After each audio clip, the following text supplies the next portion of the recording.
all right. Eat to live, don't live to eat. Good evening to one and all. Going to talk about health as usual. Trying to encourage everyone to take care of themselves, to eat better, to exercise, work out, and to beware of these foods that are strictly created to make money. These foods are not at all for you to benefit from physically. The foods you buy mostly are for profit, for corporations. And there's not much thought put into your health when this food is made, especially in the United States.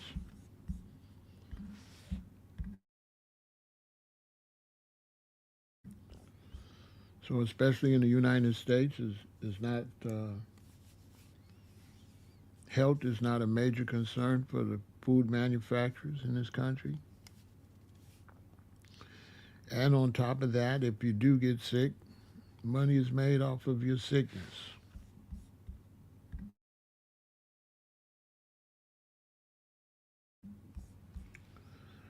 So money is made all around the board, no matter what. Money is made. Money is made when you buy the food to get sick.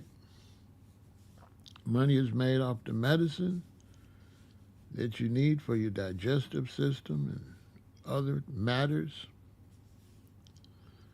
Money is made from the doctor's visits. Money is made from hospital stays where they send you to get more medicine, where more money is made. But for a lot of people that don't put their health first, end up suffering later. One of the major things about people getting sick and passing away is that many times when you're young, you don't understand the value of your life when you get older. And a lot of people have made this mistake over the centuries. And by not really focusing on older age, many times what happens is people, they end up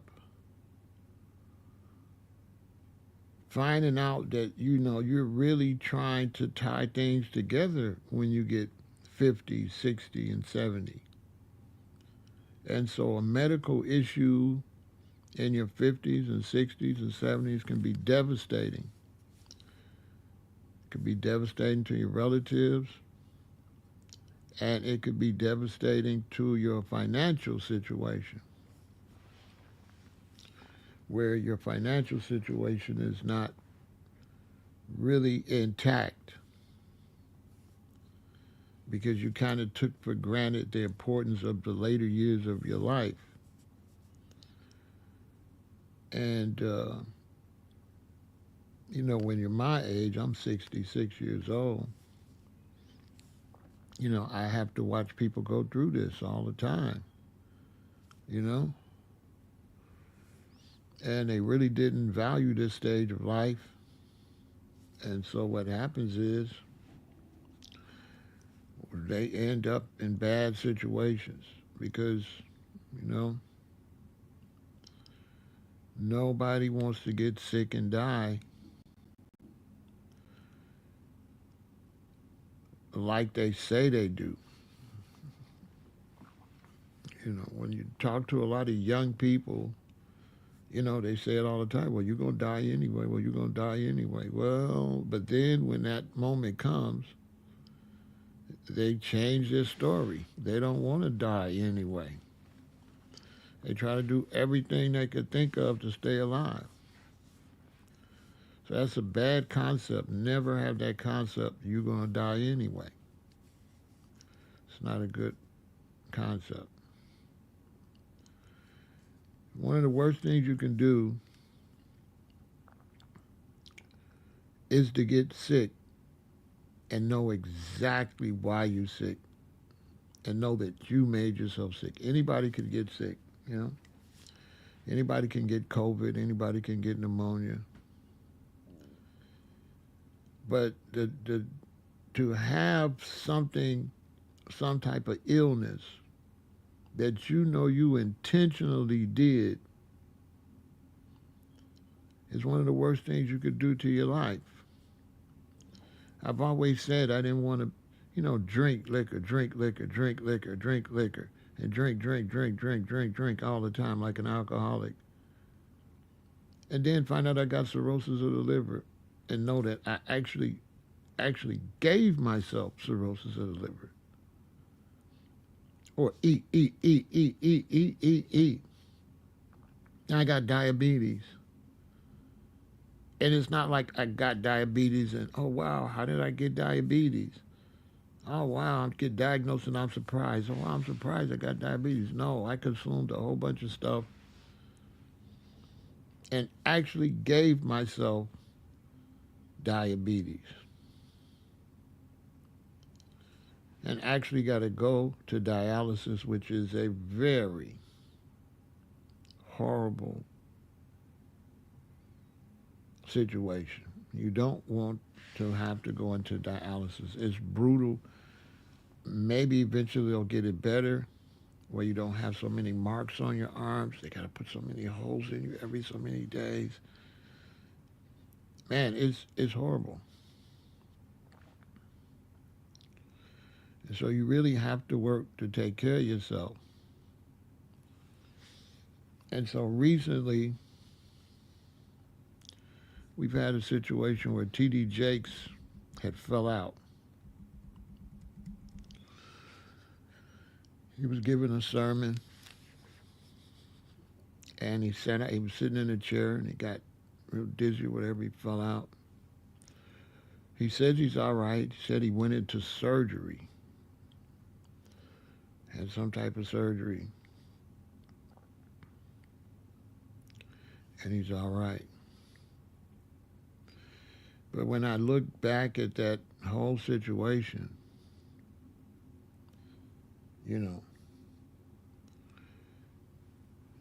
T.D. Jakes, his stomach was just way too big. It's just way too big. And they have this concept out here called fat shaming. And I do understand the concept because I do believe it is bad to try to shame people because, they have a weight problem. So I don't like the fat shaming either. The problem is though, is that people that are overweight are using the fat shaming thing to justify being overweight, trying to make it a acceptable. And so you got people that's overweight and they're trying to say they're still beautiful. But why would you use the fact you're still beautiful to destroy yourself like that? Because your body is not really made to keep all that weight on it. Your skeleton doesn't get any bigger. Your skeleton stays the same size. Now, who believes that this is healthy for your bones, your knees, your hips, your shoulders, your back? to put amount of weight onto your body that clearly, if you look at our skeletons, that amount of weight is not meant to be on your body. It's just not. You're not meant to be like that.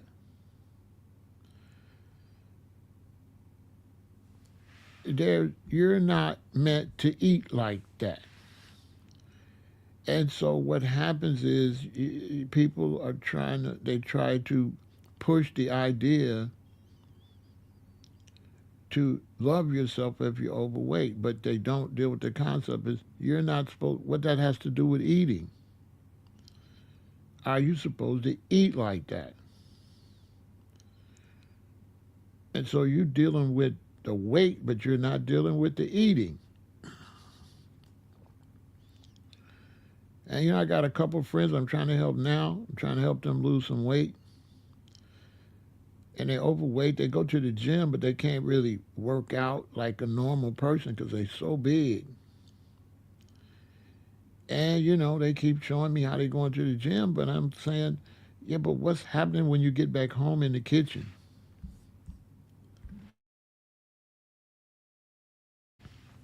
Because you cannot go in the gym and then go back home in the kitchen and still maintain the same type of addiction that you have for food. And so my one friend said, what you mean addiction? I said, you have a food addiction. And he said, you know what? I never thought about it like that. Like, yes, you have a food addiction. You are addicted to food. You eat all the time. You cannot maintain that weight without overeating. You have to overeat to maintain that weight. And so TD Jakes has always been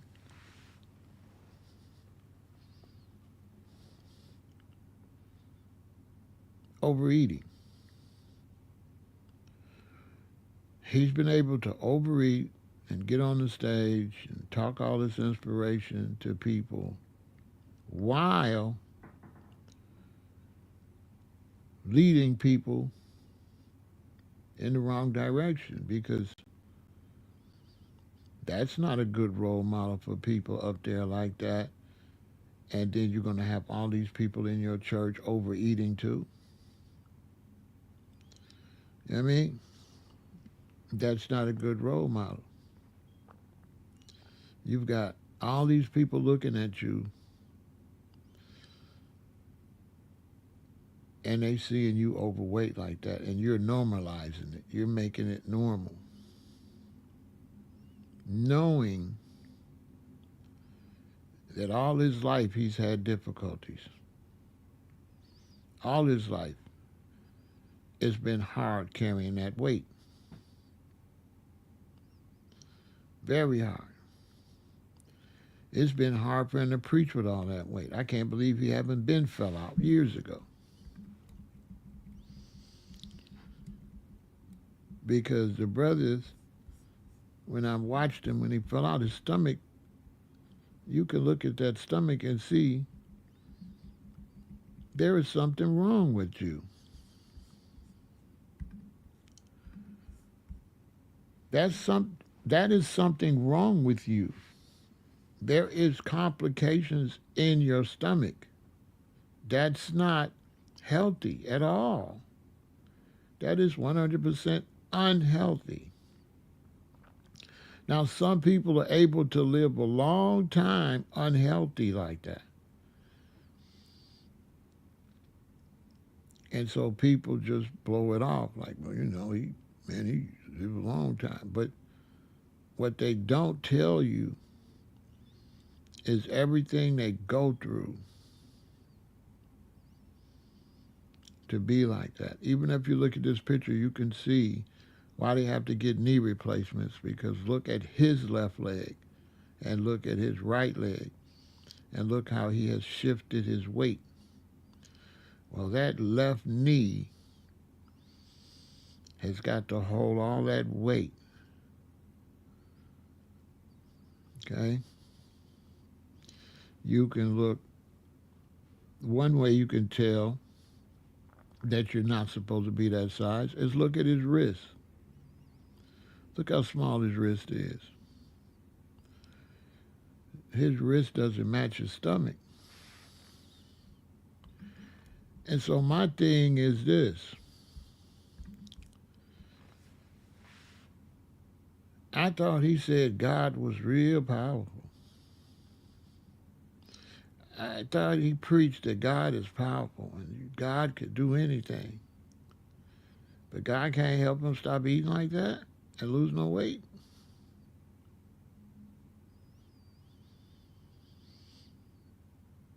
Make that make sense. If God is all of that, and what he talk about his God, and he preached so much, and he's so close to God, why is he a glutton? And gluttony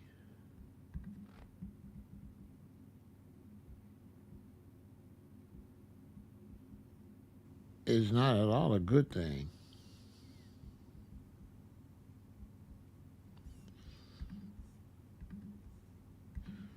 Gluttony is actually one of the 7 deadly sins in the Bible. I'll make that make some sense.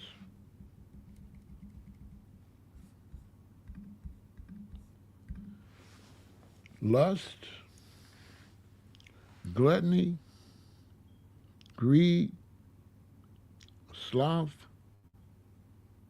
wrath, envy, and pride. And if you look at the top 3, lust, gluttony, and greed is the same thing. Because you lust for food, so you eat like a glutton because you're greedy. You're greedy. You lust for food, so you eat like a glutton because you're greedy. But you preach God, God, God, God, God, God. But there's a saying that a picture's worth 1,000 words. So if you're preaching God, God, God, God, God, and everybody's listening to you, but you look like that, your looks and the way you are looking as far as health goes is going to trump all the words you say. Because at the end of the day, the brothers and sisters at your church that eat too much and that are way overweight, you're condoning that behavior. You're telling them, you're going to go to heaven. All you got to do is believe in Jesus Christ. You don't have to eat right. You don't have to take care of yourself. All you got to do is just believe in Jesus. The crazy thing about it, I've never seen an overweight Jesus. Have you ever seen Jesus overweight? So I'm just, how are you honoring Christ when you're not even Christ-like?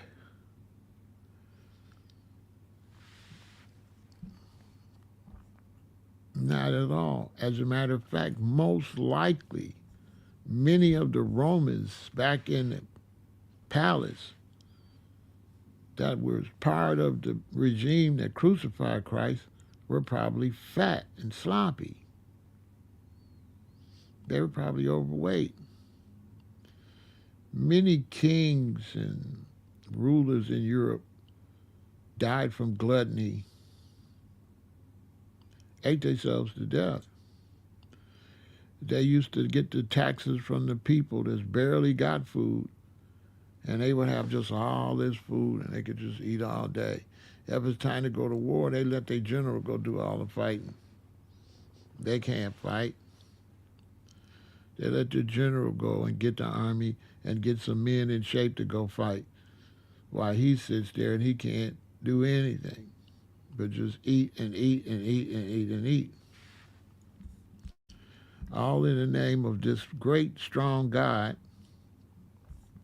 that all through the Bible is saying, according to his Bible, this is what Proverbs says, for the drunkard and the glutton shall come to poverty, and drowsiness shall clothe the man with rags.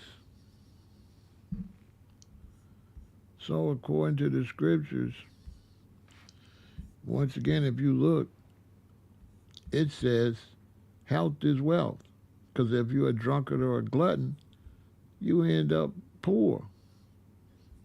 And many black Americans, can't speak for white Americans personally, but I can talk about black Americans that I know, that I'm around. Many black Americans have had nice jobs and nice homes,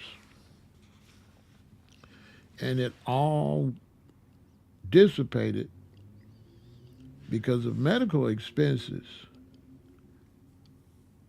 They end up losing their homes that they worked their whole lives for. They can't pass it down to their children because they get a reverse mortgage. Many times they're too embarrassed, so they don't tell the family. So the family don't find out you're going to lose the home until you lose the home. So health and wealth, when it says health is wealth, people don't understand. They think it's like a play on words, but no, health really is wealth because you can't earn a living if you're sick. You can't. You have bills to pay. So that means you need to exercise every now and then. You need to really eat right, drink water. You need to really concentrate on that because you have to be alive and well to go and take care of your children, take care of your responsibilities. Your children are dependent on you. You can't afford to be in the hospital because you won't stop eating cakes and donuts and pork and beef, and you can't afford that. You can't. So I'm looking at T.D. Jakes and I'm just wondering, what's going on? How is a man of God bow down to gluttony?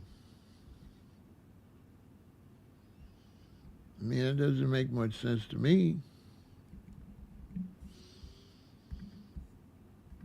If you're a man of God, I mean, what is the Bible? What part of the Bible was he reading?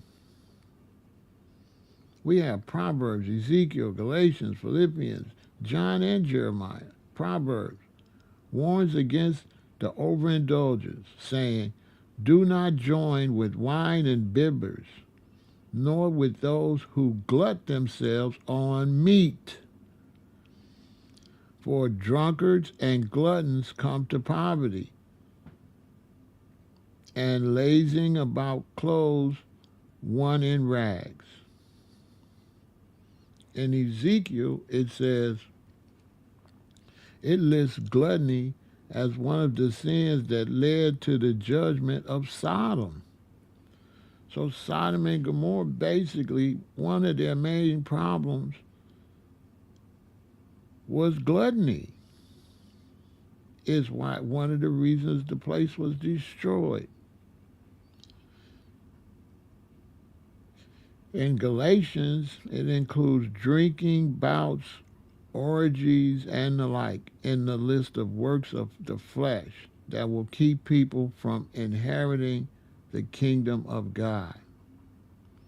And Philippians likens gluttony to idolatry, like idol worship, describing enemies of the cross of Christ as having their gods in their stomachs. It says your God is in your stomach.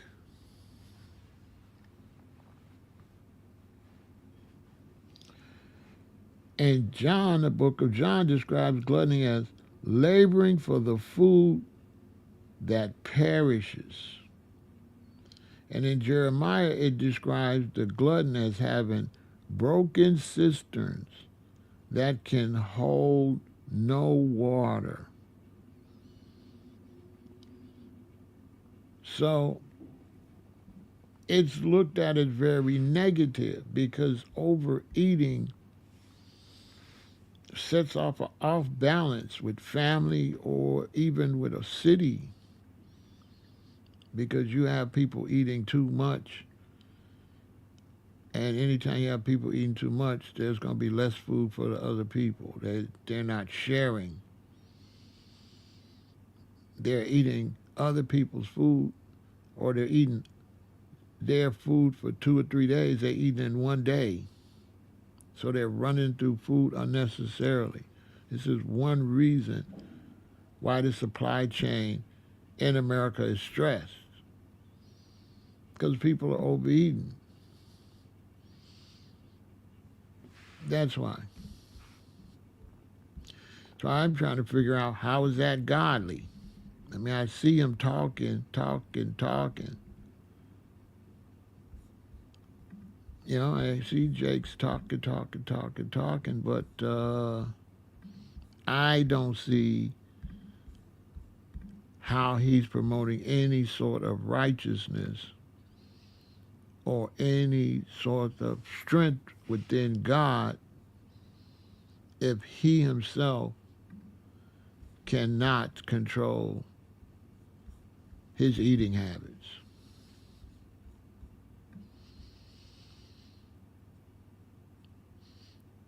And so, is God strong or not? Because for you to get up there and preach how strong God is, but then have all these problems being able to eat your food, that's not making no sense that you overeating like that. Like, does God give you strength or not?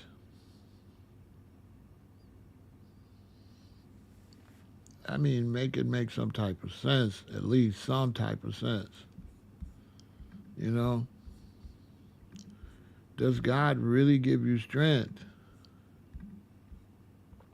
Like you say, you know, you're saying that, but you know, is that really true? Because you can't control your addictions. If God is powerful like that and you put your faith in God, you should be able to get off drugs. You should be able to not be alcoholic no more. And you should be able to not be a glutton. And so this today he fell out. And if you look at his stomach. Look at his stomach. What is in there? What's in his stomach?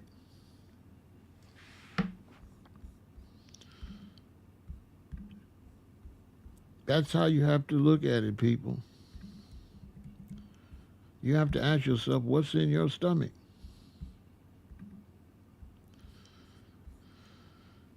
What's in there? How long has it been in there? What type of damage is it doing to your body?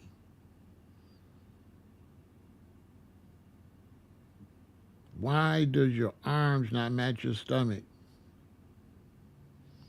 And where is God to help you lose that weight?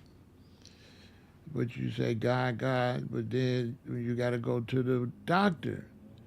And then you thank God for what the doctor did. But if it was really God, you probably wouldn't have been to the doctor under those circumstances. The doctors are supposed to be mostly for accidents, like car accidents. You accidentally break your leg and stuff. We're not supposed to be going to the doctor for self-inflicted eating or drugs or alcohol. That's driving up medical costs. Look how much we pay for medical costs where people are basically intentionally destroying themselves.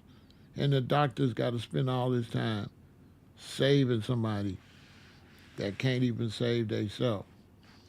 But you say that you touched by God. You're a special man. That God is with you like no other. And God never told you your stomach is too big. Now, he really did go to the gym and tried to work out. When he went to the gym and worked out, he stopped. You know why? Because God ain't with him like that. He just preaching and lying. He's telling people something that they can get from God that he can't get from God. He telling people that God will give you strength, but God can't give him none. God didn't give him no strength. Make it make some sense. God gave him no strength. But that's what he's constantly preaching. And because of this food and because of this situation, you know, we're really headed towards a disaster. Seriously.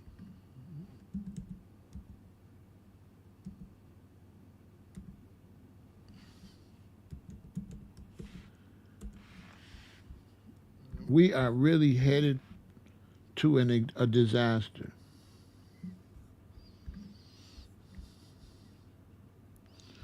I kid you not. And I don't know what happened. I don't know if it was drugs or what it was. But TD Jakes definitely lost weight and got in shape.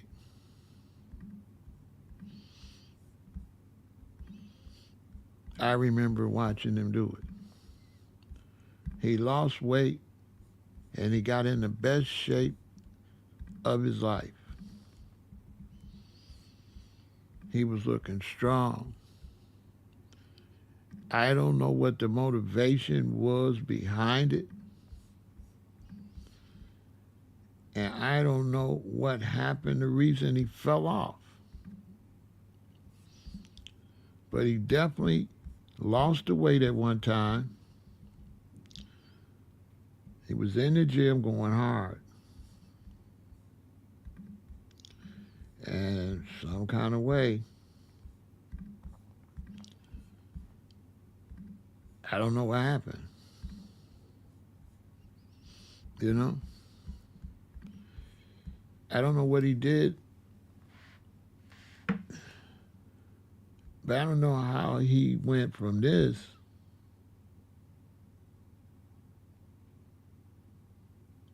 to this. Look at the difference. Look at his stomach. Look at him here. He doesn't have no stomach. It makes me think they did some kind of liposuction or something. Because this don't make sense. That makes me think he did some type of liposuction or he did some type of medical procedure. Because there's just no way you went from that to this. Doesn't make any sense. Whatever you did to get all that stomach off of you, how did you put it back on like that? Even worse. That don't make a lot of sense.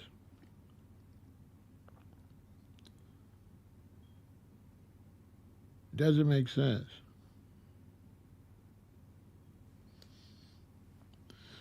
Maybe. I know his beard had some black in it, so I don't know what year this was. But I think when he did this, I don't think Ozempic was even out like that. Because this looked like years ago. I mean, this one don't look like this one. This looked like this could have either been could have easily been 10 years ago, maybe. Something like that. I'm not sure.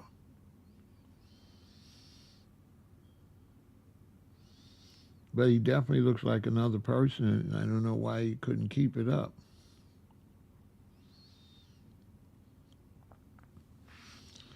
Because you you lose the weight, but you go get it all back. And see, when your body goes through all this trauma,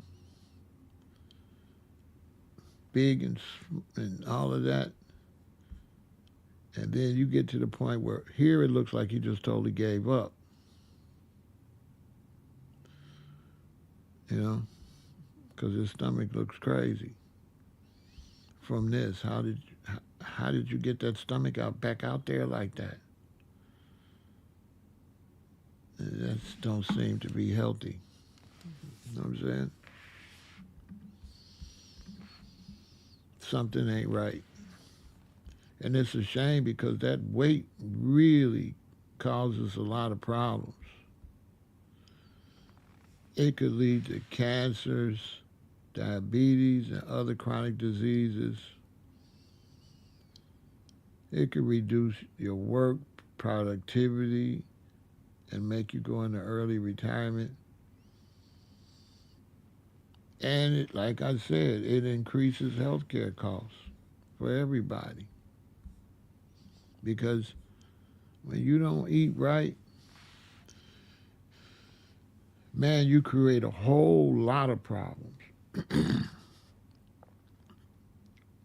From type 2 diabetes to heart disease, sleep apnea, stroke, hypertension, osteoarthritis, certain cancers. If you get COVID, you're going to get the severe COVID. If you're a woman, you're going to have pregnancy problems and you're going to have digestive problems.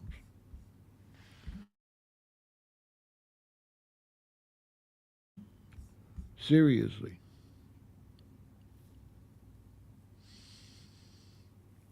And that sleep apnea, they have to give you a machine so you don't die in your sleep. I got a friend. He's all overweight. He's sick. Everything's wrong with him. He was always pretending he was a Rasta, but he was a phony Rasta kind of like.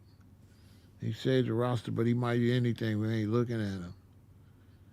He already had bad legs. His legs was messed up so he could barely walk on one. He didn't go to get the surgery they told him to get. He kept eating bad, eating bad. Then he tried to pretend he was eating good, but it was too late.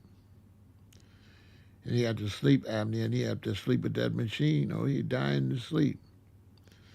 But one of the reasons you got to sleep with the machine because you got all that fat all up in here, so you can't breathe when you lay down with all that.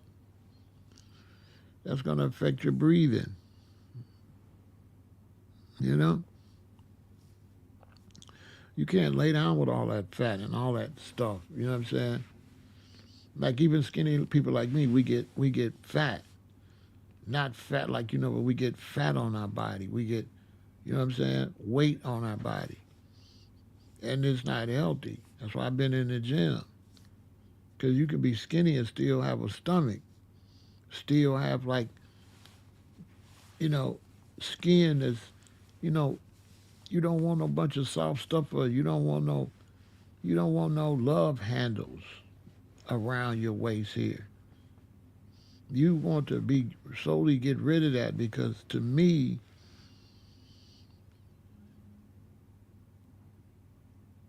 your body's a house and it's supposed to be a certain size to fit your frame. And if you start getting fat and stuff like that, who's living in there? You're making room for something to live in there, but what? That's how I look at it, my personal philosophy. Like if my stomach get too big, what's living in there? I'm providing a space for something to live, and it probably ain't nothing good. So let me make sure my body and my frame ain't got nothing, no lumps or nothing hanging nowhere, because to me, that's where disease could set in. I don't know how it wouldn't. It's dead space that's not being used. It's dormant. If you had a house and you got a dormant spot in your house, then, Creatures could go live in there if don't nobody never go in there. Something to go live in there. All the spiders and stuff will live in there. Centipedes and all of that. That's why they be in certain people's basements and stuff.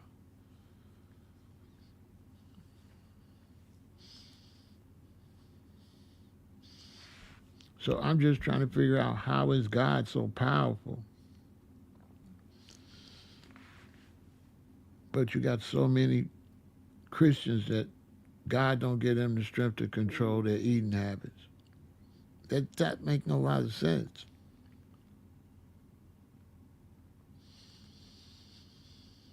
So what is God doing for you? You know what I'm saying? So let me get this straight. God helped you get a big house and a nice car and to go to the hospital for diabetes or to die from a stroke or a heart attack. God is mixed up then. What's the purpose of a nice house when you don't feel good in the house? You in the house, you don't feel good. You using the house, you using the kitchen to kill yourself.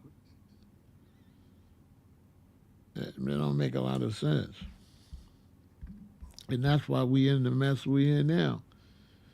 Because they saying nearly 260 million Americans will be overweight or obese by 2050, straining the healthcare system and boosting medical costs, according to a study published Thursday in the Lancet Medical Journal. Rates among adult men will rise to 81% from 76% in 2021 and to 82% from 73% amongst women. And this was just came out like a few days ago. That they saying that we about to have 3 out of 4 Americans are going to be overweight or obese. And when they say boosting medical costs, I don't know why everybody's not panicking. Medical costs is already extremely high. So it's basically saying that if people don't cut back on their eating and lose some weight and get in shape, we ain't going to be able to afford to go to the doctor or the hospital. That's basically what this is saying. I hope y'all understand that. That you're not going to be able to afford to go. Your job ain't going to be able to cover your health care. How? Make it make sense. What you mean boosting medical costs? Medical costs is at the limit already. We can't afford it now. So if it's going to go up higher, that means that if we keep eating and not taking care of ourselves and doing unnecessary things that's putting us in the hospital and making us go to the doctor, you eventually will not be able to even go to the doctor. That's what that just said. That you're just going to be sick at home. Because when they say raise medical costs, that includes medicine. Over the counter and behind the counter medicine. It's going to be through the roof. You ain't going to be able to afford it. They basically saying that if we don't do something about this health epidemic, you're just going to have to be at home and die. Think about it.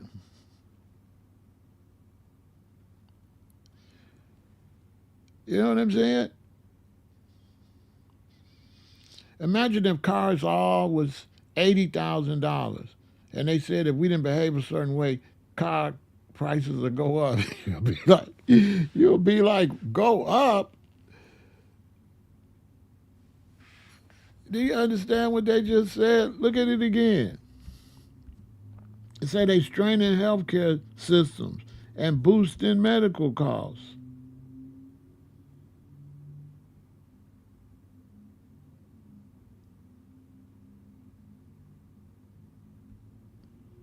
Like, can medical costs be boosted anymore? They basically saying they don't have enough money to take care of all the people. They already don't have enough money. That's basically what they saying, y'all. They saying, y'all, they don't have enough money. They don't have enough money. This is what they saying.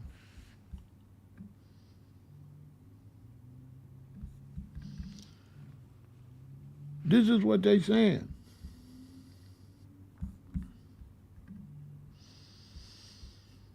I'm telling you. That's what they are saying. That when those prices go up, how are we going to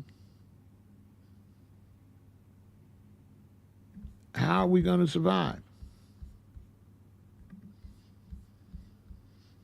Somebody tell me.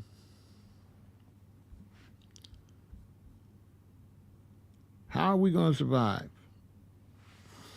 Does anybody have any idea how we're going to survive if the cost goes up?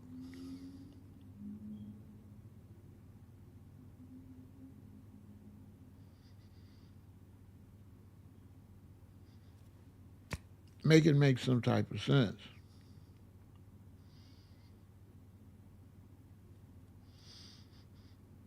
Make it make some type of sense.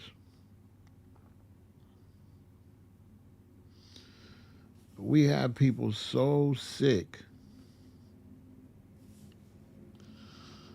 that it'll blow your mind. And if you go on your phone and you go to Google Maps and say nearest dialysis clinic, then it's going to pull up the nearest from the first and then just scroll to see how many is in your area. Here in Chicago, it will blow your mind when I Google search dialysis clinics. And it's just hundreds of them, just hundreds. You wouldn't even believe it. Well, I ain't gonna say hundreds, but at least 100 to 200 before it gets out my area. I mean, it's just everywhere. And I might be exaggerating. It might only be 100, but it just seemed like that because you got to scroll so long. Next time I'll count them. But it's a shame because we have friends and families and relatives that don't understand what they got to go through if they don't lose weight and eat better and get rid of the sugar and all of that. Many times you don't understand how serious it is until it's too late. Let me give you an example. Check this out. Now I'm coming to you live right now because I've been trying to shoot a documentary up here at my dialysis clinic to try to educate people how many people kidneys gone, how many people in a situation because they don't know how to eat right. Like me, I grew up a daddy's boy. I ate what I wanted to eat as a kid, man, and now I'm paying for it. So all you people who let your kids eat what they want, that candy and sweets and all that, they gonna pay for that one day. See, when you young, your body can take it. But you gonna pay for that one. I promise you on everything. All that drink you drink. And people about what I used to do, you know what I mean? They see me doing shit and they bring shit up, they talking, he losing weight. For all my loved ones, I'm doing what this doctor tell me. My bro died today because he didn't want to do what them folks said, man. Go to the doctor, man. Do what them folks tell you. I don't care how much you done been taught the doctor try to kill you. You killing yourself by what you eat, man. I got kidney failure now, and I must say, I'm with a dietitian 3 days a week. My blood getting took 2 days a week, and I got people talking down about I'm doing this and I'm doing that. Look at my damn arm. Is that regular to you? Look at that shit. I don't know if you can see it. Look at this. I'm showing y'all today. I ain't never opened up like this, but I lost my partner, so I'm showing y'all. I'm gonna go in here and get 2 needles about 2 inches long, a piece, at the same time. If I don't do it, I'll be dead in a week. My homeboy had many close calls for the doctor, but he told me every time, the good man seen me through, B. He said, it ain't my time. Well, it was your time today, brother. And it touched me so bad, I'm finna be late talking now. It touched me so bad because you get so personal and you talk to people who keep surviving the close calls. Surviving close calls. But didn't want to follow through with everything. Thinking the white man trying to kill him. Man, you kill yourself, bro. Now I'm finna go in here. I don't know what I'm risking finna show y'all this. But I'm finna show my people what they don't want y'all to see. And so he found out the hard way. He found out the hard way. And that's why I'm working so hard to try to encourage as many of you as possible to, turn it around. Clean it up, eat better, and cherish your health. Because that's really all you got. And when you don't control that, and when you don't control your food shopping, and you don't control your health and really be serious about it, then you pass the habits and the sickness to your children. So what happens is a lot of times for us, when we go to the doctor, and you go to the doctor and you got high blood pressure, and the doctor say, you got high blood pressure and you got, you might have a stroke. And then the doctor begins to say how certain things are hereditary from the family. That's not true. Those things are not hereditary. You don't inherit the sickness, you inherit what made them sick. So if mommy and daddy is eating things that make one of them sick or both of them sick, then you got to understand, since you was a baby, before you could think for yourself, you was raised on the same thing day that made them sick. Your dinner table is what's making the whole family sick. Because they cannot prove that's hereditary. The only way they would be able to prove it's hereditary, scientifically, if your father had cancer or something, the only way that we could prove it is hereditary is change the way you eat from him and have you on a plant-based way of eating and see if you get it. Because that's not a real scientific experiment. If he got something and you eat the same way he got it, how could you prove that it was passed through the genes and not passed through the same diet? That's not good science. Good science would be where you would eat totally different to see if you get the same thing. And then if you get the same thing, then that means, yes, it's probably hereditary. But you can't say something is hereditary when people have inherited the same way to eat. That's like my daddy smoked cigarettes, and I started smoking cigarettes when I'm 15 or 16. And then my daddy died from cancer when he get like 50, 60. And then when I get 50, I go, they say I got cancer. They say, well, did anybody else in your family have cancer? You're like, yeah, my daddy. They say, you see, that's where you got it from. No, that's not where I got it from. My daddy smoked cigarettes, and I smoked cigarettes. Okay? I continued my daddy's habits that made him sick. We're passing down these bad habits of these sicknesses.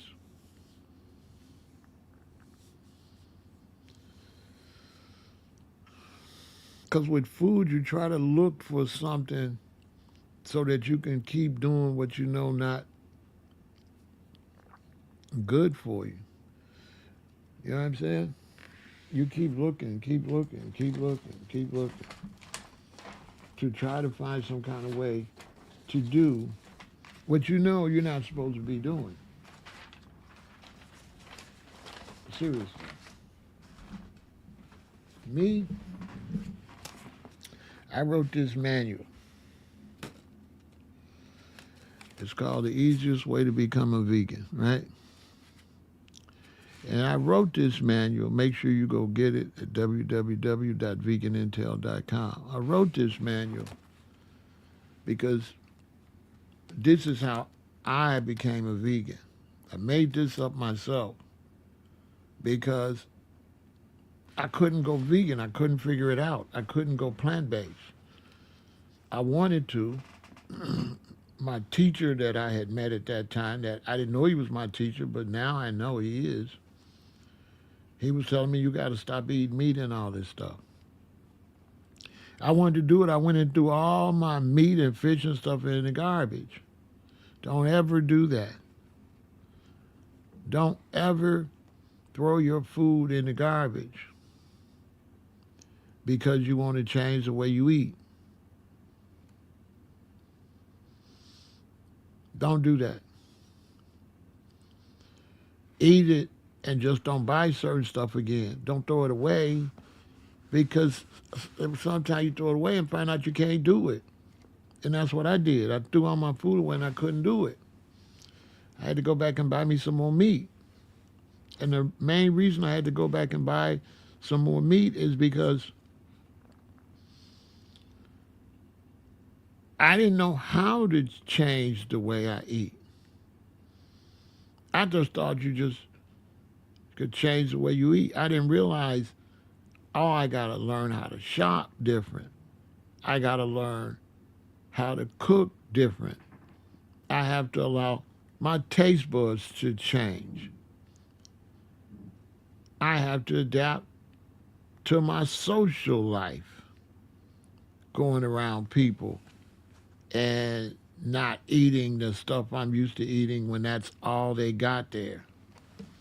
So I wrote this manual, The Easiest Way to Become a Vegan. And if you get this manual and you follow this manual, I send you through the process slowly, which gives you a time to adjust. You only eliminate one meat at a time. So under my way, you just eliminate pork. That's it.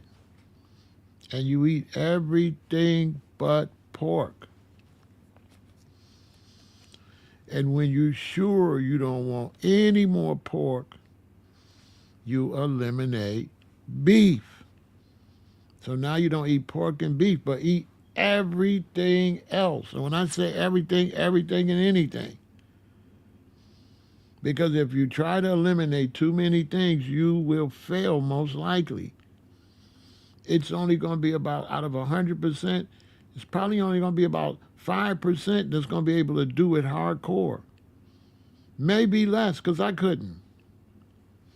And I'm bringing that up because the last thing I was on was fish. And man, it was hard to stop eating fish.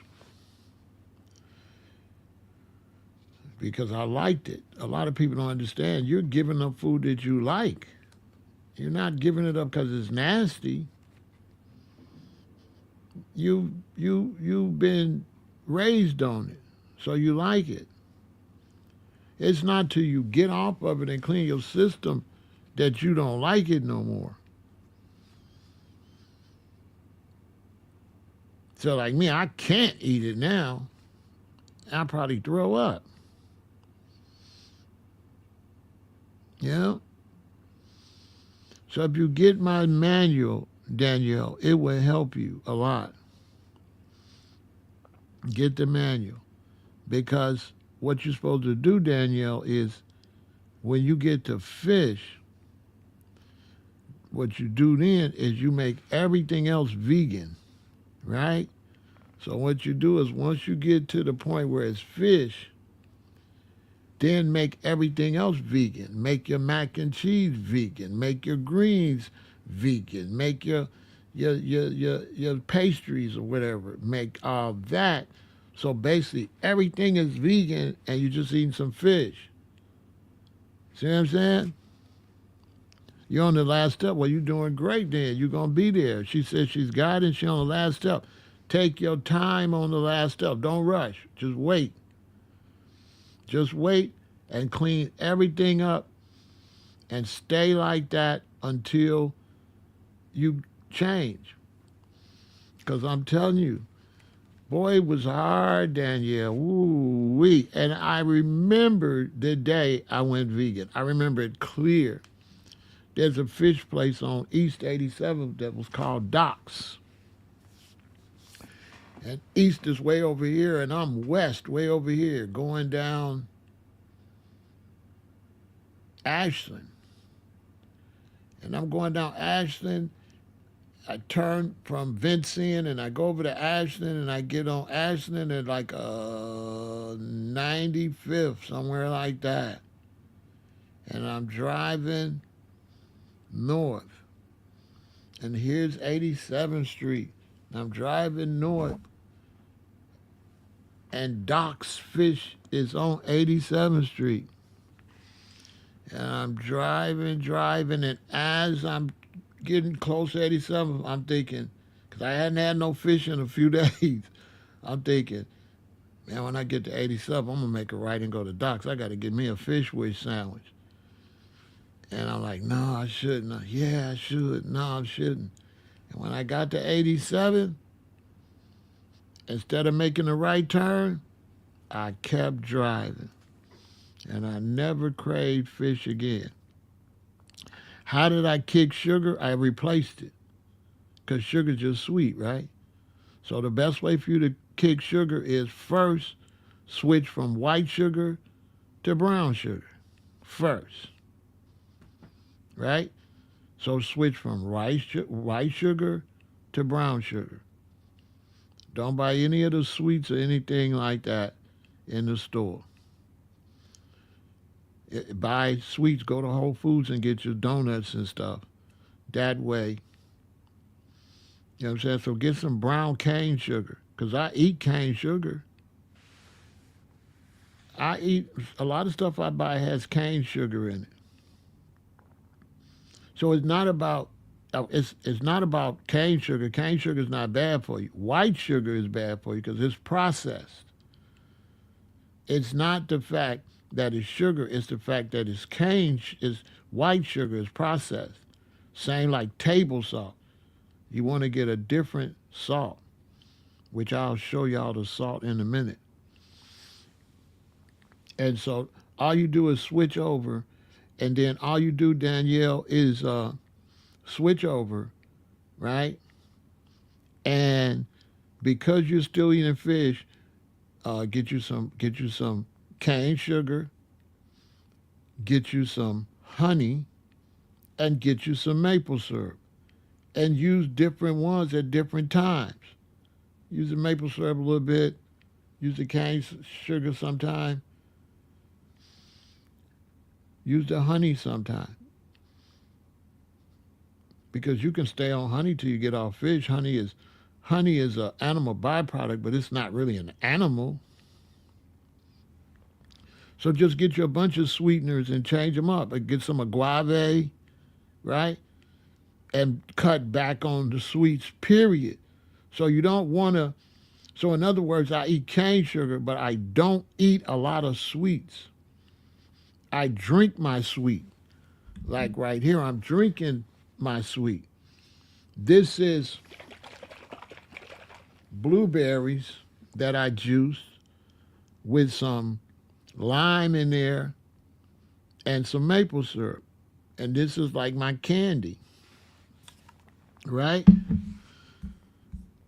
But it's going to take you a little while to get rid of that sweet tooth. That's no problem eating those sweets, just regulate it. So if you like me, the way I do it, the only way I can cut back on my sweets is don't buy them. I can't buy them because if I buy them, Danielle, it's a wrap. Danielle, if I buy it, it's a wrap, right? It's a wrap. It is a wrap. So I cut back on them. You know what I'm saying? Right? So this is what you do though. You got a sweet tooth, right? I can help you with your sweet tooth if you got a sweet tooth out there. I got an answer. I got one product you can buy that's gonna knock that sweet tooth right out. And here it is. Go get you some Newman's cookies. And I guarantee you they are better than Oreos. Oreos cannot mess with these. And it's made with organic flour and organic cane sugar. And oh boy, Danielle, this will help you. Danielle, this will help. Danielle, this Paul Newman's daughter came out with this. Danielle, when you get a sweet tooth, I bet you won't eat a lot of these cookies because they that damn sweet. I bet you won't. I bet you won't eat a lot of them. And then another thing too, what I do is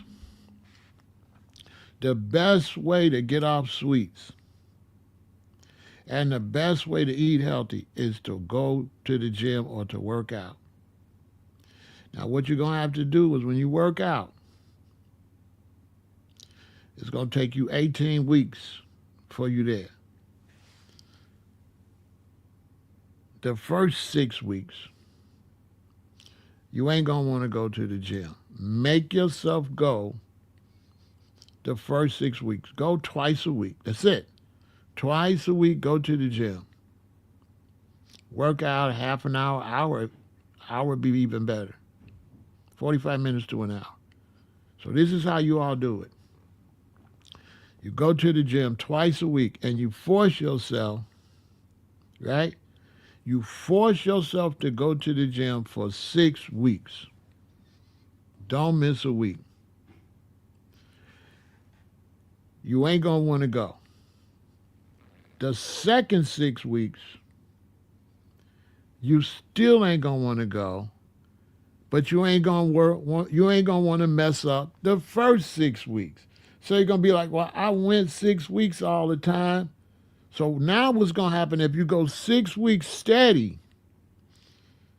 When the 7th week comes, you still ain't going to want to go, but this is how much you ain't going to want to go, and this is how much you're going to want to go. So you're going to want to go more than you don't want to go because you didn't win 6 weeks. So now you're like, I don't want to mess my 6 weeks up. I don't want to go 6 weeks and stop now.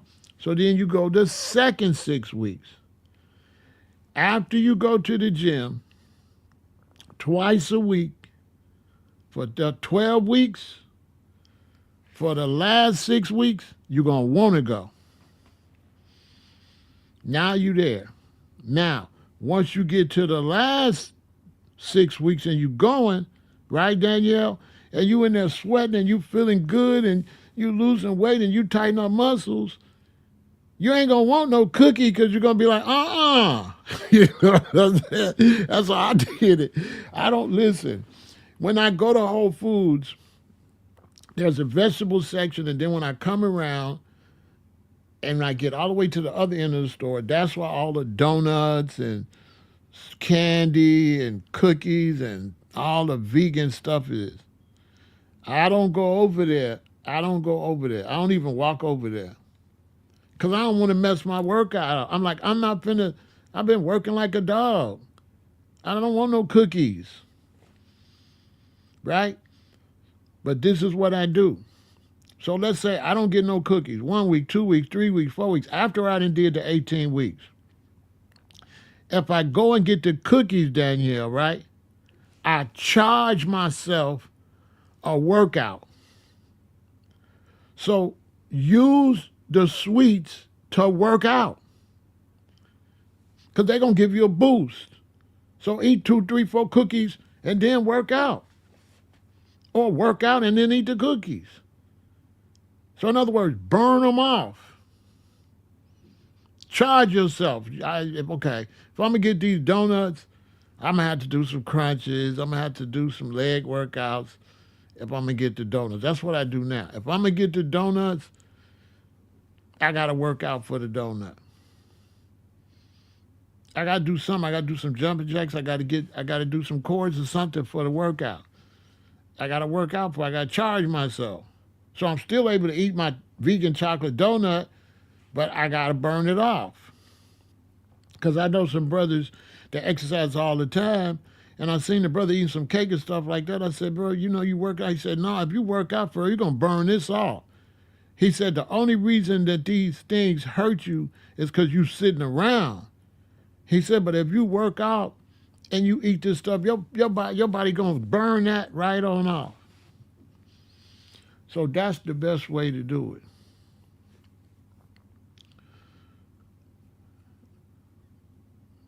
That's the best way to do it. Now, get the easiest way to become a vegan, and then I'm gonna show y'all. I'm gonna show y'all some products. All right, check it out. If you're ready to take the steps to better your health and eating habits, get the easiest way to become a vegan, a simple guide to starting your vegan lifestyle. With easy-to-follow instructions and a clear timeline, becoming a vegan never seems so manageable. For more information, visit www.veganintel.com and get your guide today.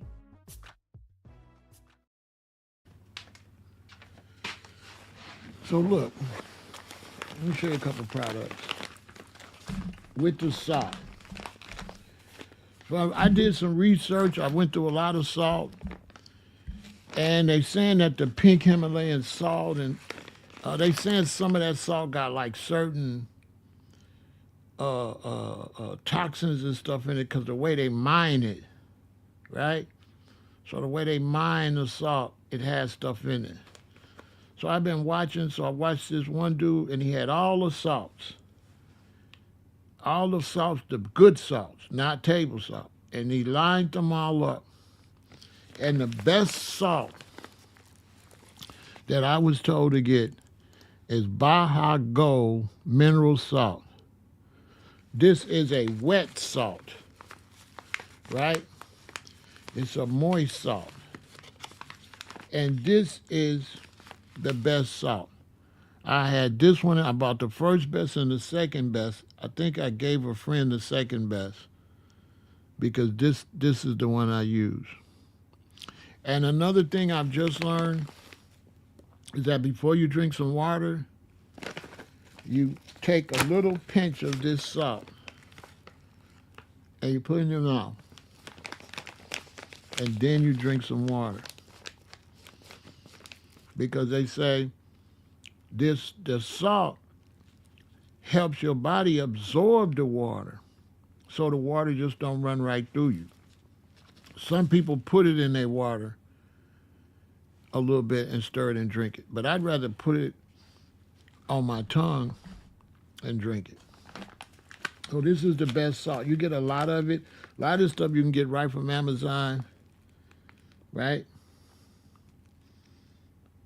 And this is 3% magnesium.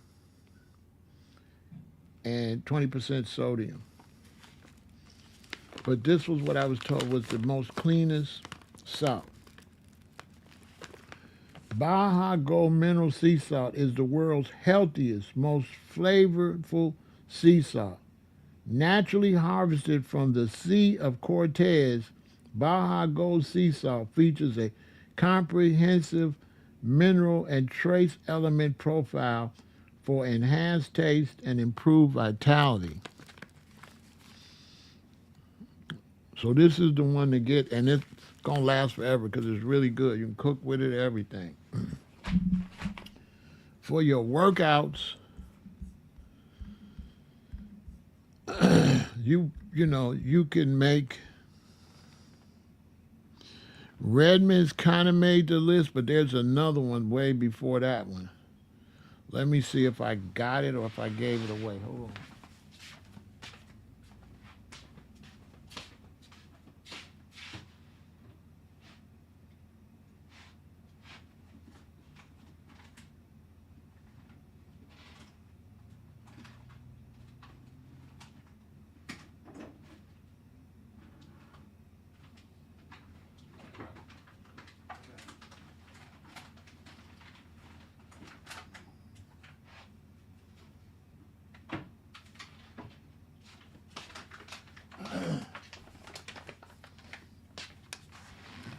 Yes, it did. It was the second on the list. I still got it.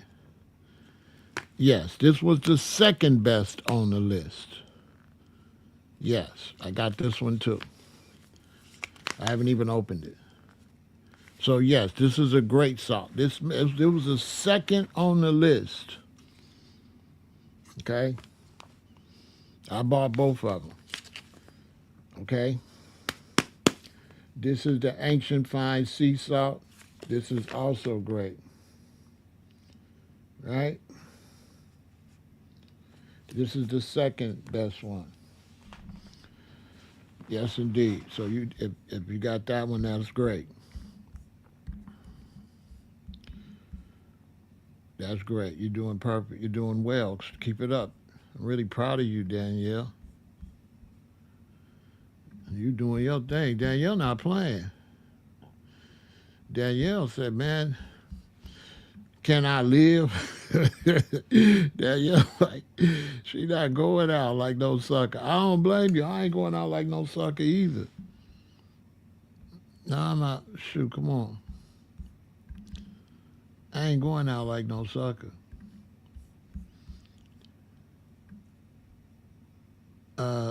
I'll show you some other things. Let me see if I got it in here.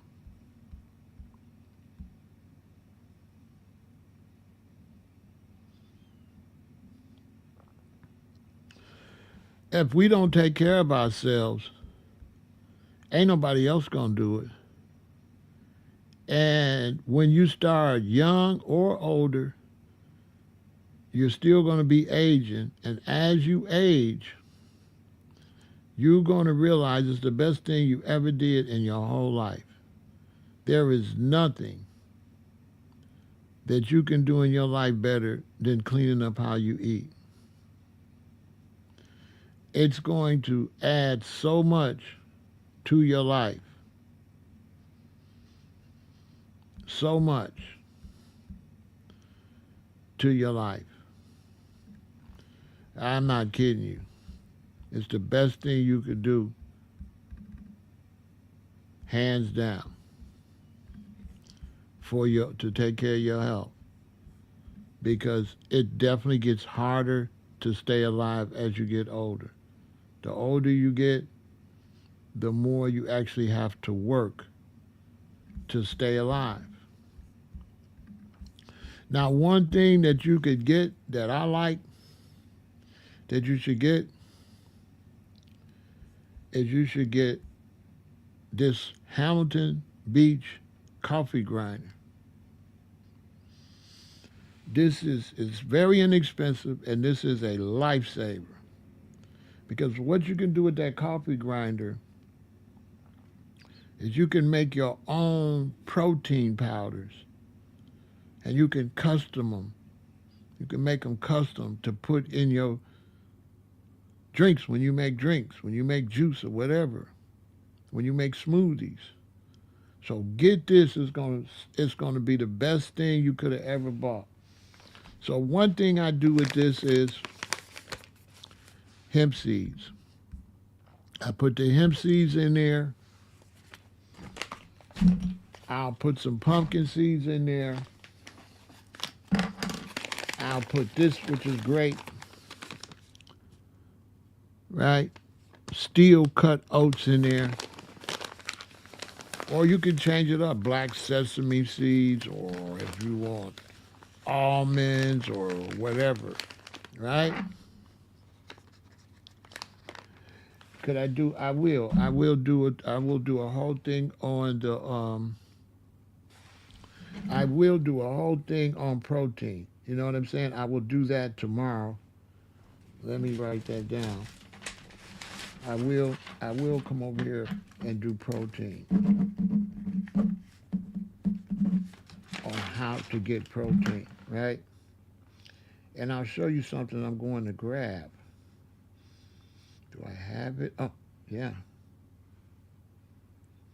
Something I just found that I'm going to pick up in the store.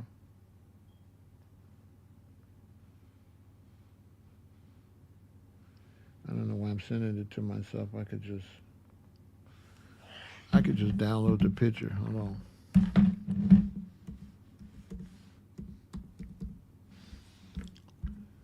A new product I'm getting ready to get.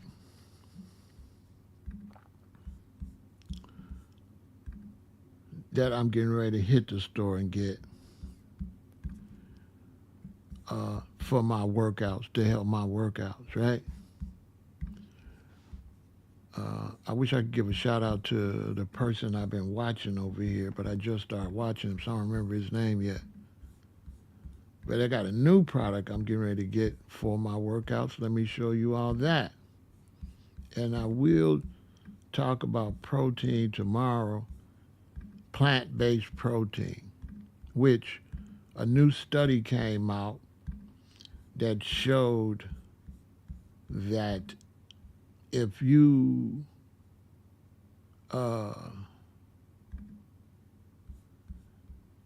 get more protein, you are able to.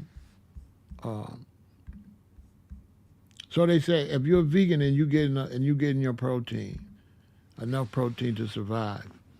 They said that if you're planning to go to surgery, or you have any type of physical sore or something, wound that's got to heal, they said, they did a study, said that you should increase that protein because it's going to make it heal quicker.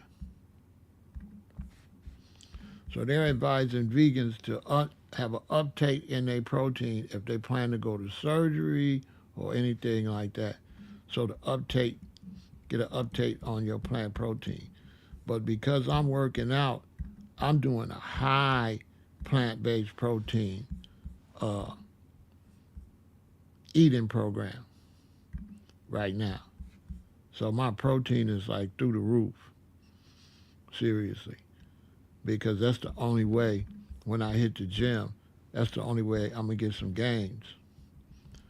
So my protein is through the roof, and I just found this new product that they do sell here. It's made in Canada, but it's a store carried here. And it's soy-free tofu. It's tofu made from beans, right? And this package got 64 grams of protein in it. So I mean, like when I only need to make a half of that. Because when I make a half of that and put it with my beans and all that, that's going to be over 100. That's going to be over 100 grams of protein like that. Because you're supposed to intake the amount of protein I think that your body weigh. Don't quote me on that, but if you weigh like me, like 175, 180, I don't know which one it is now, probably 175, then I have to intake, to work out, I have to intake 175 grams of protein within the day. You know what I'm saying? So within the day, I have to try to do. Uh,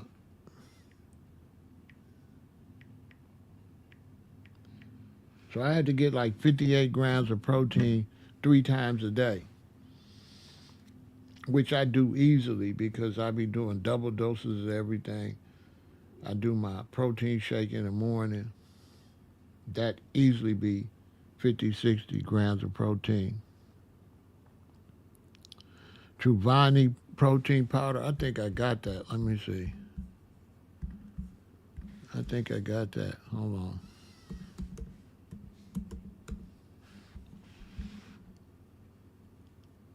Yeah, I got that. I got some of that. I got Truvani protein powder. Let me show it to them. I got some of that. I got Truvani protein powder. I'll go show it to you all.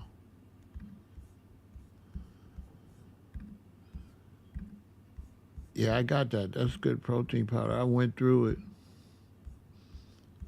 Uh, I'll be having 3 or 4 protein powders. I'll be mixing like 3 or 4 different protein powders together. Like my protein shakes be like really crazy. Cause I be mixing it together. You know what I'm saying? I'll show you all that too. But this is the protein powder right here. Uh,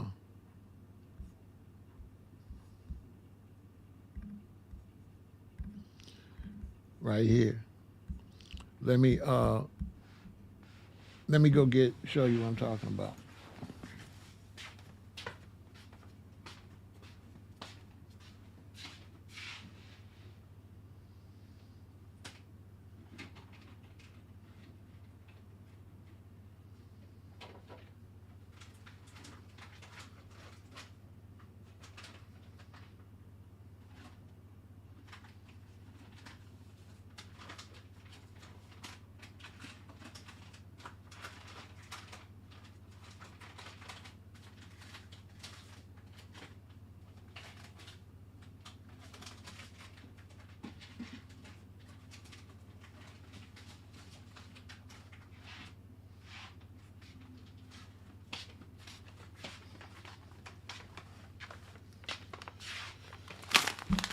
Okay. Make sure you tell everybody to subscribe over here, and we're gonna get everybody right over here. We're gonna get the eating right. We're gonna get everything right. So, the protein powder I'm using right now is what he was just telling you. This is the one I'm using. This has 20 grams of plant protein in it, right? Right? So I'll mix a little bit of this. I won't necessarily use a whole scoop. I'll use a little bit of this. I'll add a little bit of this hemp protein powder. Not much because I've grind up fresh hemp seeds. This is only 9 grams of plant protein. So this one is the one I use a lot of this. I use almost a scoop of this. I put a little bit of this in there, right? And I have this one that's almost out. This one is called Ancient Nutrition. This only got 15 grams of plant protein, right? So I use this sometimes. But my main one is this one with the 20 grams. There's only 6 ingredients in this, right? And then what I'll do is so then what I do, I take my little Hamilton Beach, and in my Hamilton Beach I'll put some pumpkin seeds in there, right? That's going to give me 9 grams of protein. This is how I get so much protein in my drink. I make a whole picture of it, and drink as much as I can and drink the rest later after I work out or within a couple of hours. All right. So I put good to see you, Kathy. I put the organic pumpkin seeds in there. These pumpkin seeds, the pumpkin seeds will help you uh, with your sex drive, your libido. It's good for men. It's good for your testicles and all that. It's good for ladies. It's got the protein and everything, and I put that in there. I'll blend up some chia seeds in there or some flax seeds. The flax seeds is like, this is 3 grams of protein. The chia seeds is 5 grams of protein. So I put the chia seeds in there, blend it up. And then that's why I don't use much of this, just a little bit, because I use these. This is my staple. This is 10 grams of plant protein, hemp seeds, right? Hemp hearts. So with the hemp hearts and this, okay, that's 30 grams of plant protein right there. When I blend that up, that's 30. Then with the pumpkin seeds, I probably use double the amount, so that's 30. This would be 18. So that's like 48 grams right there I be getting, right? I get 48 grams right there, and then I use the steel cut oats, right? I use the steel cut oats. I get 8 grams. I probably use a double amount, so that's 16. So I'm at 50 something like that, right? I'm at 50 something, you know. And then I blend it up with my milk uh, that I'm finna stop using. And so I blend up with my milk, but I'm finna exchange my milk. So I'm getting ready to get rid of my milk. So I blend it up. I blend all those seeds and stuff up with that, and I put it in my milk with my protein powders, right? So I make another powder with this, and I put it in there. And this is the base of the milk I use, but I'm getting ready to stop using that at the first of the year. And it's going to be goodbye to my Ripple milk, which I like, but I'm getting ready to get rid of the Ripple milk in January. It's going to be goodbye because I'm getting an almond cow, and I will be making my own milk, right? So at January, this will be in my kitchen, and I will be making my own milk, which will allow me to add my pumpkin seeds and my what I want to put and make my milk. So I'll be able to make my black sesame seed, pumpkin seeds, and all of that. So make my own milk. You know what I'm saying? And by doing that, I'll be able to. I don't like to do the same thing as a vegan. I like to do different things to make sure I'm getting a variety of elements from the food.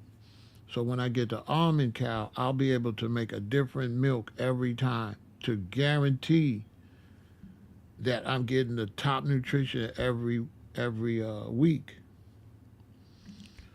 You know what I'm saying? So that's what that's going to do. That's going to allow me. Yeah, I can make super milks. Exactly. That's going to allow me to make like super milks. You know what I'm saying? So I'm going to get that. I'm going to get the almond cow, and that's going to be excellent. You know what I'm saying? That's just going to change everything. You know what I mean? That's going to make it where I could just make myself some really super milks, and I can begin to put all the stuff I want to put in them. You know? So I can maximize, because I be wanting to put a lot of stuff in my things. I use a lot of variety of products. You know what I'm saying? So I use a variety of products, and that's going to help me pretty much try to run everything through my body that I want to run through my body when I'm making my foods. You know what I'm saying? So I want to run a lot of different items through my body. You know what I'm saying? So I'll be able, because I use this a lot that I'm about to show you, and I'll be able to even blend it up before I put it in there. So I use the black sesame seeds a lot. So I'll be able to take this and every time blend up something different. Anything I don't think the almond cow can handle, I already pre-blended and put it in there. But like the pumpkin seeds, I could just put them in there. But some of these smaller things, I'll use my Hamilton Beach to blend up, and so I'll be able to tailor my drinks to make sure I get the maximum nutrition and change it all the time so it won't be the same. Change it up. I want to be able to change it up and add a variety. But the base, I use hemp seeds though every time because hemp seeds is like a superfood. Ain't nothing messing with hemp seeds. I ain't gonna lie. Like nothing's messing with hemp seeds. Hemp seeds is crazy. Look, magnesium, 100% magnesium, 45%, no, 100% manganese, 45% magnesium, 35% phosphorus, 10% folate, 10% vitamin B5, I think that is, 8% riboflavin, 25% thiamine, 8% potassium, 20% iron, 2% calcium, 9% protein. I mean, you can't beat it. You know what I'm saying? The B12 and D, I take that as supplements. So I take the supplements. So I take those as supplements. So all my B12, I take B12 supplement, vitamin D supplements. I take a multivitamin. So when I drink my milk, I take a multivitamin. I take a B12. I take a K2. I think that is. I take some pills. I take some plant-based vitamins when I drink my milk. You know what I'm saying? And then I work out. As soon as that stuff hit my body, I go work out. And if I don't feel like go to the gym, I go use my resistant cords. I got some resistant cords, and the resistant cords is off the chain. And I got some weights. I got some weights I'm using. I got some weights, so if I don't feel like going to the gym, I work out at home. You know what I'm saying? You say you drink soy milk that comes fortified with B12 and D. Yeah, that's good, Chamberlain. That's smart. You know what I'm saying? Yeah, I use the Ripple milk, but I'm going to start making my own milk and tailor my stuff because I tailor my stuff and tailor my drinks. And, I'm able to make my drinks, the way I want to make them. And I'm able to add stuff into them to get, the most out of them. You know what I'm saying? I got cocoa powder. I'm able to add cocoa powder in them. I'm able to change up what nuts I want to have in them. You know what I mean? I drink that before I go to the gym. You know what I mean? Then I'm supposed to come back and eat. So I'm supposed to drink the protein shake. I'm supposed to go to the gym. I'm supposed to come back and eat. I'm still working on that part because I don't eat a lot. So I'm still working on that part to eat more. You know what I'm saying? I'm trying to get to a point where I'm doing a protein shake and eat twice a day because I don't eat twice. I do eat twice a day, but I mostly eat once a day, late. You know what I mean? So I'm trying to turn that up. 2025 is my next phase of my workout. My first phase of my workout was at my age, just to work out, to get my body used to working out. My second phase of 2024 was to begin to put on some muscle. So I went on a fast last year. If y'all watch me, I went on a fast for a long time, lost some weight and put it back on with muscle. And now 2025 is the first year where I'm really going for gains. So you'll see my shirt get tighter and stuff. So now the next, after January, it's getting ready to get real serious. If you're working out, you have to do it according to your age. So if you start working out and you're 50 and older, give yourself a 36 to 48 month program. Don't you jump there and put all that stress on your heart and stuff at your age. If you're not used to working out, take your time. The first year, take it easy. Just be consistent. Don't, oh, give me two more. No, don't do that. You mess around and have a stroke, a heart attack. So the first year, just be consistent, but don't push yourself. Let your heart rate get used to going up and going down. Don't just have your heart rate going up and it ain't used to going up. Then the second year, began to put on a little muscle. But once again, don't go too hard if you're over 50. Then the third year, just go a little bit harder. But if you're over 50, don't never go hard. Don't never go hard, but do go a little harder. And all you have to do is just write down how many reps you did and how much weight, and all you got to do is at least do the same thing or more. And you do the same thing or more until it gets easy, and then you increase the weight. Right? And you measure your tiredness. If you're over 50, measure your tiredness. In other words, if I got my barbells and I'm doing presses, I'm laying down doing presses, and I get up to 40, I measure how tired I am. And then I'll keep going. When I do them the next time, I'll do the same thing till I get that same amount of tiredness. I can feel that tiredness. When I get to 40, I'm the same tiredness. And you just keep doing that. Don't do more.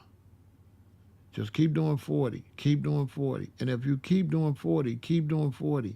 Don't be like, oh, give me 5 more. Don't do that. You don't have to do that.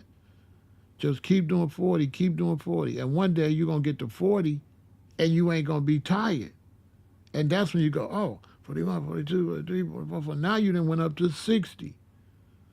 So now just keep going 60, 60, 60, 60 until you get to 60 and you ain't tired. Which means what? You're getting stronger. You don't have to be like, give me 2 more. You don't have to do that. All you got to do is be consistent with the same weight. And if you be consistent with the same weight and do it every day and go to the same number where you first gets tough, if you do that consistently, you'll get to a point where it won't be tough at that when you get to that number. You'll get to that number and be like, oh, you'll get to 40 and it'll feel like you're only at 20. You're like, oh, I can keep going. Oh, great. Your body will tell you when it's ready to go. You know what I'm saying? Your body will tell you. And then eat right. Don't go back and eat no garbage that, no cholesterol and all that. Over here we push plant-based eating. But definitely go to Amazon and order these black sesame seeds. You can't find them nowhere, okay? You got to order them. Back as a young roster, when I got out to LA and was living with King's Chamber, King OG used to blend these up because we used to make our milk. We used to soak almonds and then take the brown part off and blend them up and make nut milk. And I'm going back to that, to making my milk from scratch with the almond cow. I might. The almond cow make it easier for me. I'm also use the blender too. I'm gonna get me a high power blender, so I'm gonna make milk in my blender too and squeeze it with the bag, with the nut bag. Get a nut bag and squeeze it. You know what I'm saying? At the at the end of the day and the beginning of the day, all you got is your health. So if you don't take care of your health, ain't nobody else gonna come take care of it for you. You know what I'm saying? And so I've been blending up my oats. I've been doing my research, and that's how I end up getting the steel cut oats. Because the steel cut oats, I was advised are a little, I just got like 1% more protein. But either one is good. But the steel cut is supposedly the best. And go that way and eat and work out and take care of yourself. Because that's all you got is yourself, and lose the weight. You know? Lose the weight. So yeah, steel cut oats are supposed to be a little bit stronger. And that's why I switched from roll oats.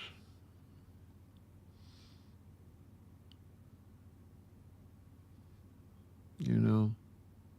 You can see the roll oats on here. It says the roll oats got more protein. So you can see they say the roll oats got more protein, got more fiber, it's got no sugar. That's one advantage of the roll oats. You know what I'm saying? Got no sugar. It's got more fiber, got more fat, got more grams of protein, and got more calories. But I was told that the steel cut absorb quicker into the body. And so what I do to offset that stuff, do I ever make overnight oats? No, I should. I should soak them sometime overnight, but I just blend them up raw. But what I do is when I go through how I protect myself is when I get through with the steel cut oats, then the next time I get the roll oats. And when I get through with the roll oats, then the next time I go back to the steel cut. So this way, whatever's in either one of them, I'm going to get it. So I like to change up. But I have been soaking my chia seeds sometime. You're supposed to soak the chia seeds in some water and I think put some lemon in it and drink it in the morning, and it'll burn all the stomach fat. This is what they said, but I haven't been consistent with it. I did it a couple times, but I haven't been consistent with it. It's hard to be consistent with all this different stuff.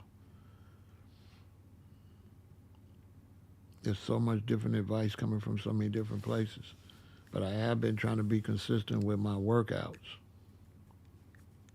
But I haven't been in the gym as much as I was. But I've been working out at home. I went to the gym, I think, the week before last, and the week before that. I didn't go last week, I don't think. I've been having other things come up, so I can't make it because I only like to go to the gym. I only like to go to the gym, Danielle, like early in the morning. And if, things come up. And then if I don't get enough sleep where I got to work through the night to work on projects, I won't go to the gym. So I will not go to the gym unless I'm well rested and stuff like that. So anytime I'm not well rested, I won't go to the gym. Because I only like to go to the gym in the morning. I like to go to the gym at 9 a.m. because a lot of people get there at like 5 or 6 because they're trying to work out before they go to work. So if I get there at 5, it's not that crowded, but it gets crowded. But if I get there at 5 and I'll be there from 5 to 6 or 5 to 6:30, that's cool. But any later than that, it ain't cool for me to get there at 7 or 8.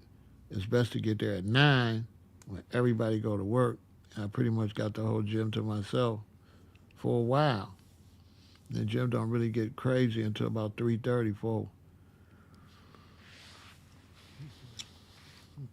But I definitely been in there. It's been a good experience. So, you want to eat right and you want to exercise. You might want to take some walks. But my advice is get you some resistant cords. I would tell anybody if you're trying to get in shape, resistant cords is the best thing ever because you just hang them over the back of the door, put them under the door, and you can get all your cardio and all your strength exercises just like that. And also, they land right in front of your face. You know what I'm saying? I'll show you mine.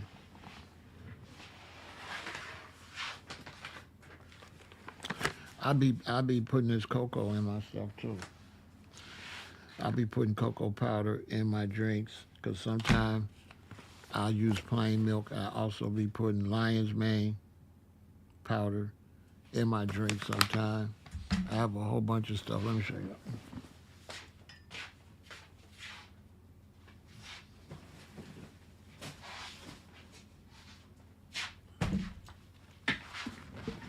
These are the really heavy ones, right? Because I had the smaller ones, but they got too easy for me. So I had to get the thick ones, right? And these are a lifesaver because all you got to do is just put it under the door or put it over the door or put your feet in them like that and pull them. You can put them on the door and sit on the ground and pull down like that. You can put them in the door and stand back and push like that. You can put them on the door behind you and do this, which is hard. And this is hard. Trust me. See how thick that is? This is hard. This is a serious workout right here. And I love these because they allow me to work out anytime. I don't have to go anywhere. So they allow me to build muscle anytime. You know what I'm saying?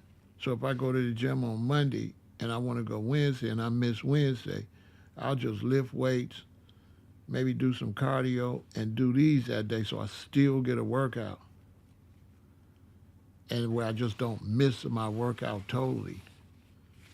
So even if I don't go to the gym for 2 weeks, I'm still able to get a good workout because when I go to the gym, I got to come home. But with these, I can do these. I can get up in the morning and do them. Then I can do them midday. Then I can do them at 3 o'clock. Then I can do them at 8 o'clock. Then I can do them at 12 at night. So I could do these 5 or 6 times a day. And man, you might as well have went to the gym. You may as well went to, that's what I like about these because they be calling you, Pharaoh, come and pick me up and do something. You know what I'm saying? Oh, this is great stuff to have around the house because it'll be calling you. And don't hide it nowhere. Lay it where it gets on your nerve. Make it lay somewhere on the floor, right? Right? Don't hide them. Hang them on the doorknob or something so there's like, hello, you know what I mean? And when you get bored, sometimes when you watch a TV, hit them. Sometimes when, and get yourself in shape and eat right and put some good food through your body, feel me? And lose that weight. Get that weight. Let's get that weight off of us, people. You know what I'm saying? We don't need that weight on us like that. You know what I'm saying? And we need to be able to move because we sit down a lot. You know what I'm saying?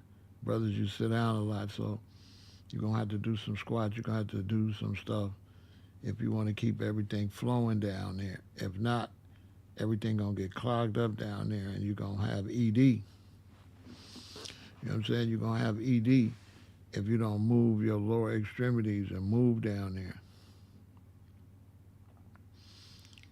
Seriously. So you gotta move down there in order to be able to, function. basically. That might take you that might take you 6 to 8 months to rectify that, but it will rectify it. You got to drink a lot of water and work out. You got to work out down there. You know what I'm saying? And then you'll be all right. All right. So positive energy all the time. Let's. I hope TD Jakes gets all right. He haven't really told what type of. We haven't been notified as to what type of surgery he had.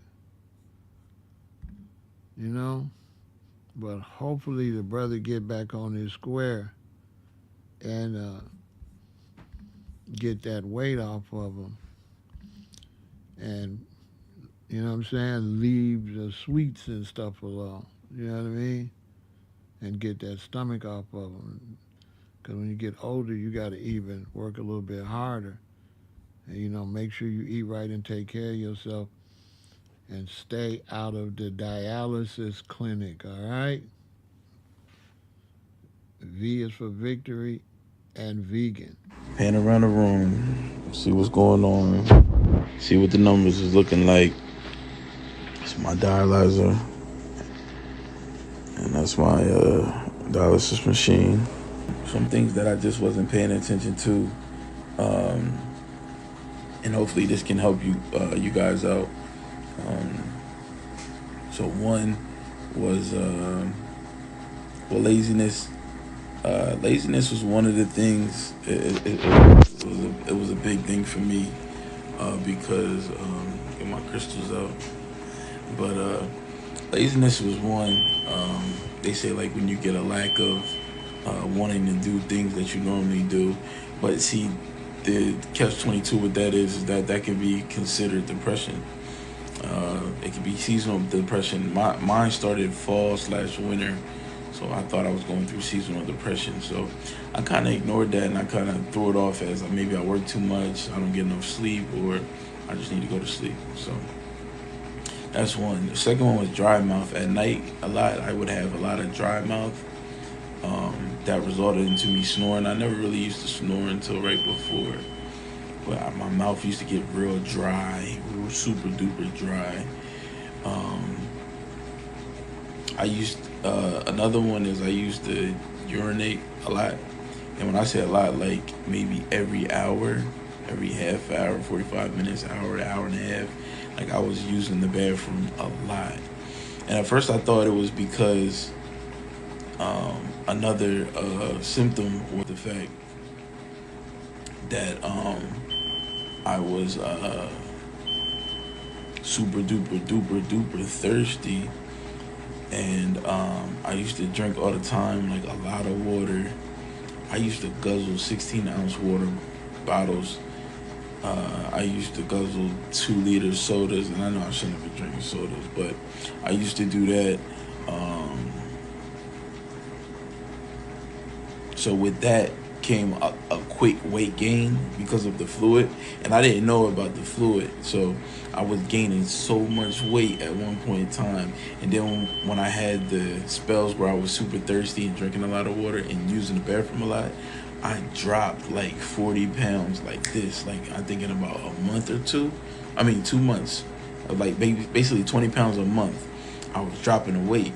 And at first I thought it was because I'm drinking water, I was doing a little bit more. I'm like, maybe I'm just losing weight naturally. No, no, I was sick. So another thing was taste. Things had different taste to me. And that's when I knew something was wrong. I'm like, yo, things that used to taste a certain way to me don't taste that way. I used to think like people are making things differently, or Sprite tastes different, or soda tastes different. Sometimes I would have this metallic-y copper, well not copper, like metallic taste to things sometimes. Also, I thought I had COVID. I thought I had COVID at one time too. And I kind of wrote it off as that, but I'm glad I didn't. I took a test, it was negative, so we had to move on. Anyways, Another symptom I ignored was dark spots under my arms, which I found out after I got out the hospital, that is a symptom. Can be a symptom, not necessarily the absolute symptom. So, and then another symptom was eye shocks. I used to get, like sometimes when I used to look, I used to get like these flicker of lights in my eyes. And I used to think like, oh no, I just close my eyes, go to sleep, wake up, they'd be gone. There was actually like, I think sugar shocks in my eyes, because if you're diabetic, you understand that when your sugar is high, sometimes sugar gets in your eyes and it gets blurry, and so your sugar level can affect your vision. So, and then the last thing before everything had happened, and I'll get in a story time about what exactly happened to me and how it happened. But before everything happened, my eyes were blurry. I could barely see, and I was seeing double. And yeah, so that's about 10 symptoms. And I'm not gonna lie, all 10 symptoms, or however many symptoms I just named, coincided with other things that I thought was either fatigue, I needed sleep, I worked too much, did too much. So I ignored them, and eventually it kept up to me. Or I'm sorry, eventually it caught up to me. So this is just a little, for anybody who's feeling that way, or just make sure you get yourself checked out. One thing I didn't do, I didn't get checked out for like a year or two. Just make sure you get yourself checked out. But anyways, I just wanted to go on to go over some symptoms that I missed or ignored or knew, but yeah, like I said, ignored. But just so you won't make the same mistakes I did, I'm going to put my story out there and put everything I did wrong so you can learn from my mistakes, so you won't have to be in this situation like me. Learn from me.